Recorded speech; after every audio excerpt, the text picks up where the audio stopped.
And okay, awesome. We are live. So I am here with the phenomenal Casey Charles, who is the author of the memoir Undetectable.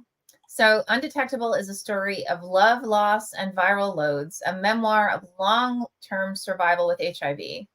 From New York Graduate School in 1989, who contracts the virus from the love of his life, to Montana writer in 2018 visiting the slums of Nairobi, the author finds his own drama intertwined with the astonishing stories of his HIV peers, narratives that intersect the path of his travels and act as foils to the foibles of a gay man who comes out, falls in love, and faces a death sentence at the beginning of his career.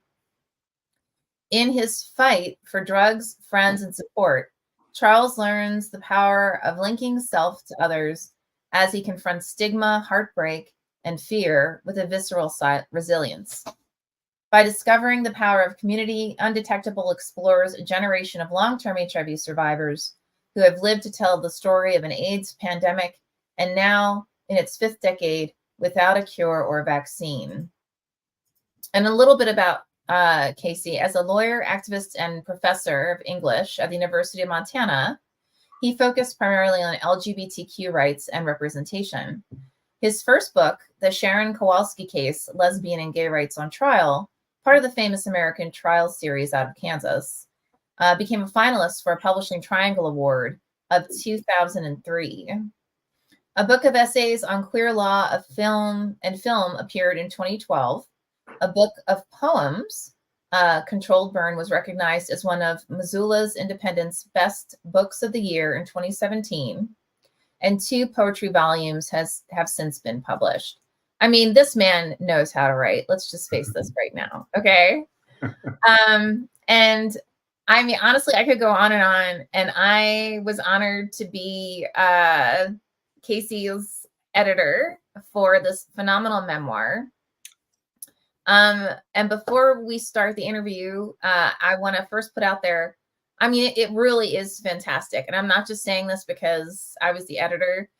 There's a reason that we picked it up, because all of the acquisitions team, as soon as we started reading, we were like, holy crap, this is great. And huge admiration to Casey for you being willing to share such intimacy on paper, because I think very few people would be as open as you are, and in such a way that it makes the reader feel like they're a part of your world and your life, and to better really understand the complexities associated with not just being HIV positive, but also living in a world that in many cases just aren't open to accepting gay individuals. So with that incredibly long diatribe, I have to know, like, what inspired you to write your memoir? Well, you know, I'm not a great memoir. You don't know this, but I'm not a great memoir fan. I love novels. I love poetry. I like political writing and philosophy. The memoirs always struck me as kind of self-indulgent. You know, like it's like, oh, what? It's like Facebook going crazy. So I have a kind of suspicion of exposing myself, and part of I overcame that when a friend of mine who teaches at a small college, and she taught at Oberlin. She now teaches at Center College in Kentucky. She said, "Well, you should really write your story. You've had so many ups and downs with being HIV and being in Montana and all over." So she said, "Well, try it." So she was kind of like the impetus behind me writing my story, and how that developed was that I went out and did a lot of interviews of other people, because I kept trying to get away from myself and put other people's stories in front of me because I'm a little bit, self-deprecating. And Mm, So then when you came along and started editing my book and really told me, well, no, you need to focus on your own story and really get into that story and be honest about it and not try to constantly deflect or be too ironic or to beat around the bush with nice prose and stuff like that. mhm, That you really need to tell your story and own it. And so part of this inspirational or the convergence that became what the book is now is somewhat attributable to your suggestions in terms of what I should do with the book because I had to change a lot. Now it's really my story with some other stories involved. mhm. So that's a long answer to a question that I didn't answer. More or less. But I love to write, and so a lot of it has to do with just well, I'll tackle this story because I also felt like not so much inspiration, but my reason for wanting to write it is that I think that we're now at a stage where there's so many people that are positive. Mhm, That we really need to tell the story of people that have um, lived through the pandemic mhm. and been through its ups and downs and are surviving. So I wanted it to be more of a survival than a tragic story of, um, like the many AIDS memoirs of the '80s and stuff. Mm. And I mean, I agree. I think especially, I mean, I'm Gen X. I'm sure both Gen X and Gen Y, Yeah. all we ever heard about were more of the, if someone becomes HIV positive and it's just a death sentence and that's it. And it just felt so important to get your story on the page where not only are you, surviving, but you're thriving and you have a full life um, Mhm. while being, HIV positive. Um, in your experiences, because you've been in New York and Montana and a bevy of other locations, do you find that the reaction, well, one, to being openly gay, and two, to having, I guess, and I'm probably using the wrong terminology, but like long-term HIV positive, Yeah. um, do the responses, do they vary greatly depending on where you are? Yeah. Well, I think with the advent of PrEP and prophylactics for getting the disease, a lot of the phobia within the gay community has kind of simmered down, so to speak. Um, though initially, yeah, during the '90s and even into the 2010, there was a lot of kind of phobia within the gay community about contact with people that are HIV. It became a kind of subset of the gay population with the people that were positive and those who were not positive. I talk a little bit about that in my book. Mhm. But I think that in a place like Montana, where I am now, right now, um, uh, yeah, I think like I just actually just went to a gay men's night, and people were a little bit surprised when I talked about this book that was coming out and told them that I was positive, and they're kind of like because people are still a little bit nervous about even admitting that. I think Mm, mhm. here and but less so in places like Palm Springs where you know half the gay community is either as a positive partner or is positive themselves. So Mm. um, but still, there's a of course internalized stigma um, and also within the community itself, people want to be disease and drug free, so they put DDF on their on their Oh, okay. that's something what they want. So you can still confront people that do not want to have contact with people that are positive on social media. Hmm. Wow. Yeah. It's true, and it's a lot of it comes from the gay community itself, not people outside of the gay community. Well, I was gonna ask, like, how common is it now, for individuals, to be HIV positive, like long-term HIV positive? I think it's a lot more common now, and there are a lot more people that are undetectable or that kind of are out and like there are a lot of people that are that are willing to admit that they are positive, especially with the drugs that allow us this so-called um, uh, positionality of undetectability, which means you can't transmit it. U equals U. Undetectable means untransmittable. So that has kind of wiped out a little bit of the, oh my God, I'm going to get HIV from the communities in terms of contact. So that's helped quite a bit. But, there's still a lot of people that are pretty scared of it, and with good reason, So, there's still questions about safe sex and safer sex and stuff like that. They comes up quite a bit. So, kind of lost track of your question, but I don't know. It's awesome. In terms of, because you're an instructor, right? You teach at university level, which is amazing and wonderful. How do you see other generations' reactions to these topics? Well, the next generation is probably a lot less phobic about it, in part because of the prophylactics, the drugs that they can take to prevent infection.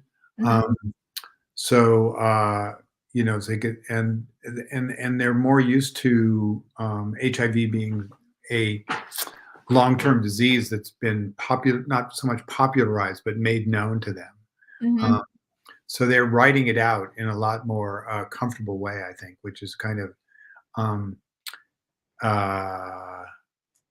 in some ways, quite remarkable. But in other ways, it really, I think, is a little bit dangerous. Because I talk about this in the book, I went to one support group where a lot of young guys in their 20s were HIV positive, and they were giving a little talk. And they were almost a club, they were like, I don't want to say this, but they were like, we can take the drugs, we can be undetectable, but they weren't really thinking the long-term effects of having HIV, because my book is really kind of series of obstacles that one faces, whether it be, facial wasting, or whether it be liver failure, or whether it be, all kinds of little things that pop up, because HIV is a disease that attacks the immune system. So you're more likely to get these little things along the way, but they build up. And, I don't want, I kind of felt like they were glossing it over as something like that they could just. No big deal, whatever. I'm diabetic, I'll just take my pill and everybody will be happy, and it's not, there's more to it than that. And wow, it really is a kind of onus to carry around for your whole life. And these guys are 20 years old. I don't want them to get HIV, and I want the book to not be so much of a cautionary tale, but at least to let people know. Oh, sorry, that's my dog. It's okay. I want them to know that it's extremely dangerous, and it's not a very easy thing to deal with throughout your long term in your life, right? Because it creeps up. And so, yeah, I'm a little nervous about that. And of course, everyone's waiting for a cure, but it's been, we're in the 5th decade, as you said, and it's a very complicated virus, and that's but we poured a lot of money into it, but it mutates a lot. So I don't know that much about the science, but I know it's been very difficult to come up with either a cure or a vaccine. Now, the drugs have helped a lot, and they have kind of, but the drugs are also a regimen. You've got to take your medicine. You've got to stay, on target with it. And a lot of people forget, especially people that, with substance abuse or with travel or whatever, it's kind of a little bit of a headache. And I don't want the book to suggest other than that. Even though the book is ironic and I try to be funny about it, but you do. But it's serious in the other way too. Absolutely. So if you wanted people to take anything, like when someone's done reading Undetectable, what do you want them to take away from it? What would be your dream? Well, I think I want, I think that the book is speaking to a larger issue around living in the world and the obstacles that we face. I Mhm. think I don't want to overgeneralize, but um, it may be, ultimately the message may just be a cliche, but there are two things that really want the reader to take away from it. One is the cliche of stick to it, as of not giving up, of Mhm. survival, whatever you want to call it. Well, looking into what makes a person survive.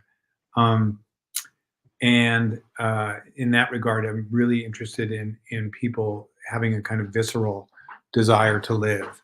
Mhm. So I want people to think about the importance of um, of keeping life going, whatever you meet as you go along. So that's kind of my father's message that I want people to take away Mhm. um, from the book. Mhm. Uh, and then the other thing that is kind of really important for people that are reading the book is to kind of understand what it's like to be HIV positive, and um, and how to deal with it in a way that's both ironic but real at the same time. Mhm. I don't know. Wow. I mean, what do you think? I mean, what are those takeaways? I mean, so because it's hard to reduce a book to a kind of cliche in some Right. ways. I Yeah. mean, as the editor, I loved how layered it was. Because you really do, like in the introduction, it's a love story. There are complexities associated with just um not only being HIV positive, but living in a world that isn't necessarily accepting of individuals who are openly gay. And it's trying to find that safe place of and those who are accepting um on so many different levels. And Mhm. I think you beautifully navigate through a lot of those I mean, stories that I think a point you made early on, this could have easily been like this huge, like almost like a thriller, right? Like, oh my God, you know, don't do this, it's awful, and the world's over, and blah blah blah. Yeah, yeah. And instead you more so focus on like, okay, this happened, it was shit. I own it was shit, and that's okay, right? Mhm. And Yeah. now and then it became time to search and find other ways, not only to make it digestible or um something that you can not just live with, but accept it as a part of you, Right. and really drive forward that way so that you can still have a full life. um and I think to the point you quite eloquently made a few moments ago, but also acknowledge like, hey, I'm now incredibly susceptible for things like liver failure, right? Right. And you know even with the win of being like long-term HIV positive, there are all of these uh overarching or um things that you need to stay aware of, and you explore some of that in the memoir, right? Yeah. Yes. Of one day you're like, hey, life's great, and then all of a sudden you wake up and it's like, congratulations, you now can't do blah, right? Right. You Or can't like, eat that. You can't eat this. You can't do this. You can't do that. yeah, Yeah. exactly. Right. And it's like, oh shit, well, where'd that come from? Okay, well, all right, now let's figure this out. Yeah. And then, uh of course, in my case, was all kind of wound up with the person that I was very close to at the time that I got the virus from, and so mm, the complications of getting a life-threatening disease from someone who you're deeply in love with is mm, a kind of, as you say, a kind of thriller in ways. mm, Not a kind of. it's serious. It really can take the wind out of you to have that combination. Um, and I struggle with that in the book quite a bit, Mhm. as you know. So the book has a kind of a serious kind of internal element to its trajectory. There's a lot of self guessing going on, and I think you and some of my other readers helped me um, to use that in a way that would not make the book seem such a downer. Great, Um, great. um, and I think that's part of what I wanted people to think about with the book. That is, yeah, HIV is the shits, and you don't want to get it. And but when you do get it, the remedy is not, for me anyway. The remedy is not Louise Hay. It's not finding a guru. It's not coming up with some miracle herb that you're taking. Mhm. But it's more just seeing it in the mirror with yourself and struggling against it. So I also have that kind of real belief that you have to meet every obstacle without trying to find an excuse or a reasoning to avoid seeing it as it is. Mm. And that's the other lesson, which is probably a little bit more subtle, but um, I want people to face obstacles and be very scared of them and face them in a real way.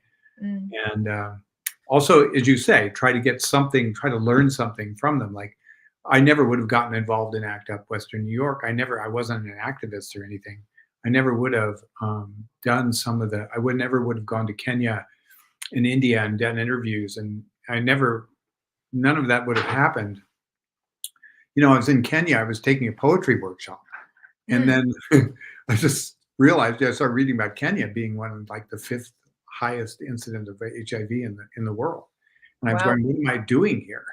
Here I Mhm. am sitting in this room talking about poetry when they're there's so many people that are HIV positive and I'm HIV positive, and that led me to try to find a support group there. Mhm. And so there is something about learning from it and gaining something out of it Mm.